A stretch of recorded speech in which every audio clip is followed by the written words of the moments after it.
Hello guys, good afternoon sa inyo dyan guys. Ayan, nasa munisipyo nga pala ako guys, dito sa opisina ng DSWD. Ayan guys, pinatawag kasi ako ng aming ma'am, kaya gusto akong makausap. Ma'am namin sa Purpose guys. Kaya ayan, pagdating ko guys, kaalis lang din pala ng aming ma'am, kumain pala sila sa labas at hindi ko na naabutan. Kaya ayan, nakaupo na muna ako dyan sa labas habang hinihintay ko yung aming ma'am. Ayan nga pala yung harap ng opisina guys. Ayan nga pala ang harap habang nakaupo ako. Nagbibideo din muna ako dyan. Ayan. Kasi, ayan guys, kasi medyo nainip na ako. Wala kasing akong kasama guys. Ayan, ako lang kasing mag-isa. Wala akong nakakausap.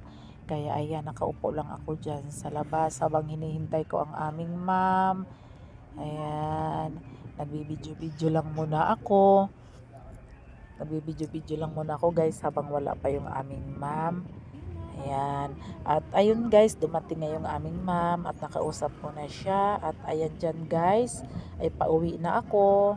Ayan, pauwi na ako niyan. At tatawid ako niyan guys ng kalsada. Kasi sa kabilang kanto pa kasi guys yung sakayan ng jeep. Bali tatawid muna ako dyan. Sa kanto pa yung sakayan ng jeep. Ayan. Tapos ayan dyan guys. Ayan, papasok na yan sa compound namin guys. Ayan. Papasok na yan sa compound. Naglalakad lang kasi ako niyan guys. At buti na lang hindi ako inabot ng ulan. Kasi medyo maulap siya guys. Ayan. Nakisama talaga sa akin ang panahon.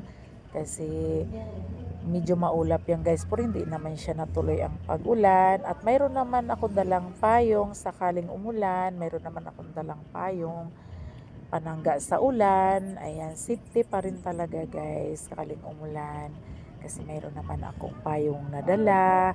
Ayan, napadaan ako dyan guys. Ayan, storage yan dyan guys, nadaanan ko. Ayan, medyo lubak nga yung kalsada. Ayan. Thanks for watching guys. Ayan, hapon na. Maraming maulap